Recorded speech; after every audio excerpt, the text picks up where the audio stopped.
everyone, I just want to shoot a quick video today on calories and kind of trying to reframe it in people's mind of how to think about calories, how to think about weight loss or weight gain, and maybe just thinking about it in a different way will help people kind of get their head around it.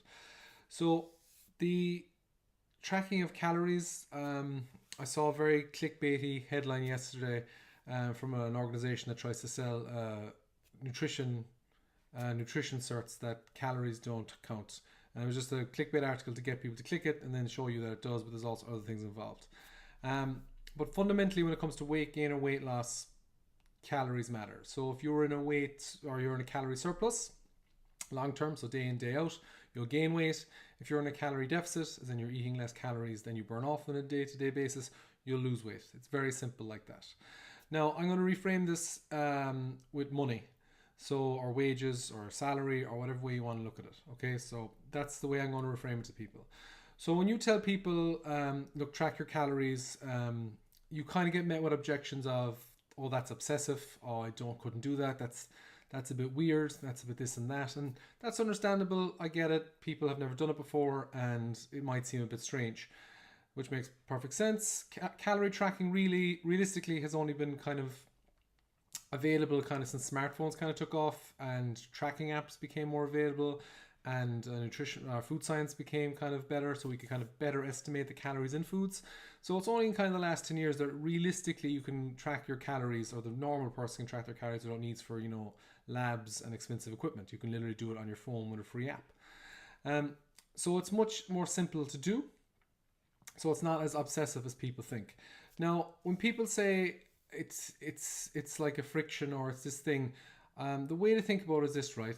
Imagine you were paid money week to week for your job, or monthly, it doesn't really matter, but you were paid money and you were told you were being paid X, right?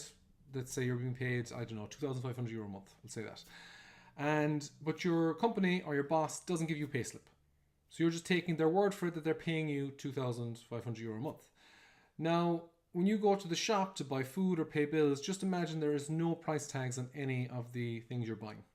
So when you get the ESB bill, it doesn't tell you how much you owe. When you get your phone bill, it doesn't tell you how much you owe. When you go down to buy food, bread, milk, whatever, there's no price on them. So you're just having money, you're randomly picking up things, randomly paying for things. You don't know how much they cost, and you don't know how much money you have, even though you're told you're making this much, but you don't really know. You just have to take it in good faith. Now, if you continue on that for weeks and weeks and weeks and months and months and months, and then let's say you are allowed to see your bank balance like once every 6 months or so, more than likely you're going to be in massive debt because you don't know how much you were spending and how much you were earning. And your diet's exactly the same. Most people, when they eat food, they have no concept of what they're eating. They're just hungry, so they'll eat food. Then they'll make assumptions that some things are healthy, some things are not healthy, but they have no underlying no knowledge of how many calories are in the foods. So they just randomly eat when they're hungry, eat random amounts of food. If they go to restaurants, they'll eat what's put in front of them. If they go home, they might whatever portion they have. And some people get lucky and they eat just about the right amount of food for them. Some days they're over, some days they're under, but it all balances out. But most people, unfortunately, overeat on the majority of days and as a result gain weight. Now, of course, if you're not training to burn off some extra calories or building muscle mass, that weight gain might not be wanted and will most likely be fat gain. And that's where people go wrong, is just not knowing how many calories are in certain foods. So that's the main thing where people fall down. Once you kind of have a basic understanding of how many calories you need, and that's different for everyone, unfortunately the rules are different, and how many calories you need to get in a day and how many calories in foods, it makes life a lot easier and you can kind of fit things into your diet a lot better. So the way to look at the calories is you have a budget of calories, no more so than you have a budget of money spent. So the way I like people to think about it is you have a weekly budget. So weekly wage, weekly budget. Now, that some of that money has to go on things. So your budget generally has to go on a mortgage, or it has to go on rent, it has to go on bills, things like that have to get paid. Have to, regardless of what you got. That's protein. We'll get into that in a minute. Then the rest of the money that's left over, you generally have to spend on, food and different things like that. So you split your carbs and fat. That way you generate nutritionally dense foods. We'll get more on that in a second. And then if you have any money left over, you might have disposable income where you can, go to the cinema, go for a night out, go for, a few drinks or whatever you spend your money on. It's up, up to you. And that's kind of like junk food in your diet. If you've got it left over here and there, it's not going to hurt. So that's the way you kind of should think about calories, that it's a budget. Now, when you think of it like that, so let's say your budget is 2,500 calories a day, if you're the average man, you can work it out then doing that, how much protein, how much carbs, and how much fat you need. Now, let's say you want to lose weight. So similarly, if you cut your calories down, let's say 2,300 calories, and you do that every day for weeks, you will slowly but surely lose weight. No, and then reverse that, if you eat, let's say 2,700 calories a day, you will slowly gain weight. So you need to think of it like a budget. So for example, in the money terms, it's just like the early example, if you overspend your money, you're going to go into debt, which is not a good thing and is a vicious cycle. No more so than if you overeat your calories, you're going to gain weight. And again, that's a vicious cycle. You don't want to be on either of those things.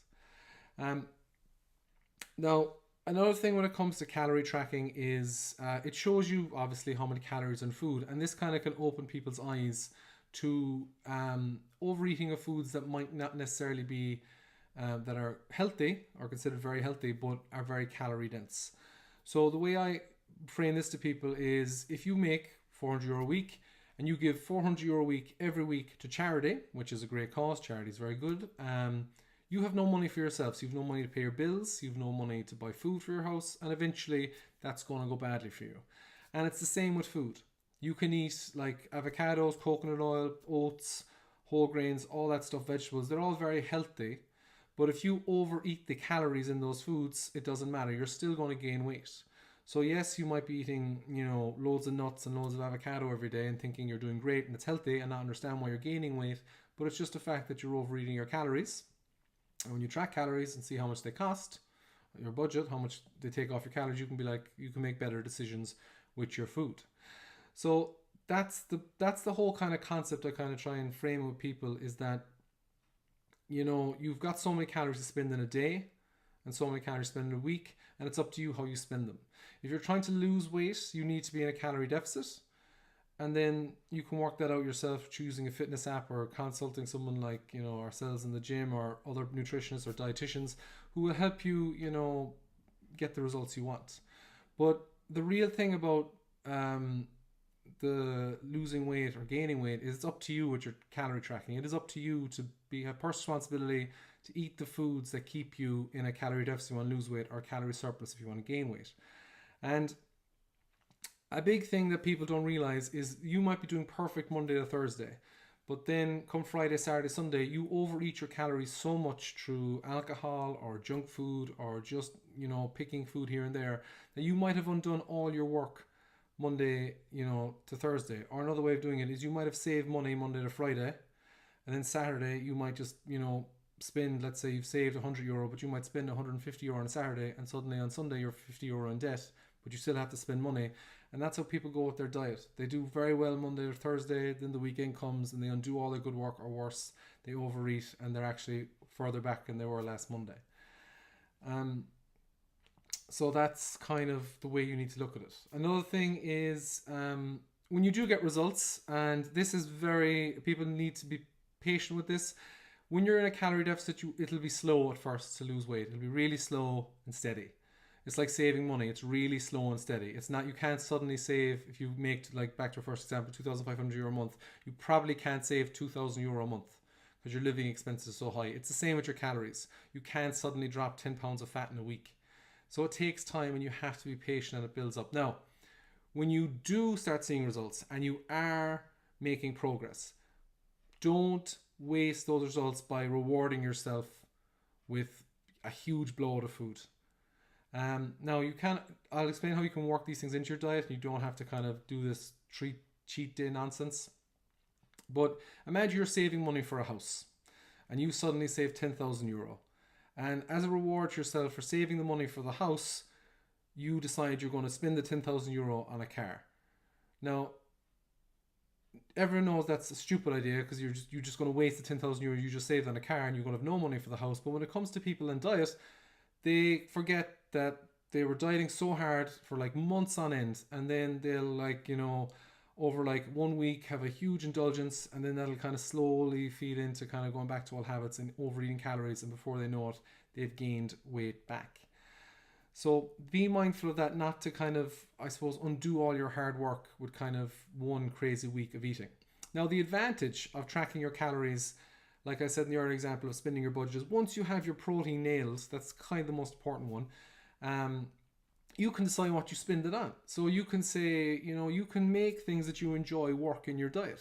So yeah, maybe you can't have a full pizza, but you can have a pizza slice or a packet of crisps or a chocolate bar, whatever it is you enjoy, or glasses of wine or beer. You can work it into your calories so that you don't have to feel bad about it. You don't feel guilty about it. You can just work it in, as long as you're eating mostly nutritious food, so you're keeping your vitamin and minerals up, so your body's healthy. You can make foods work for you.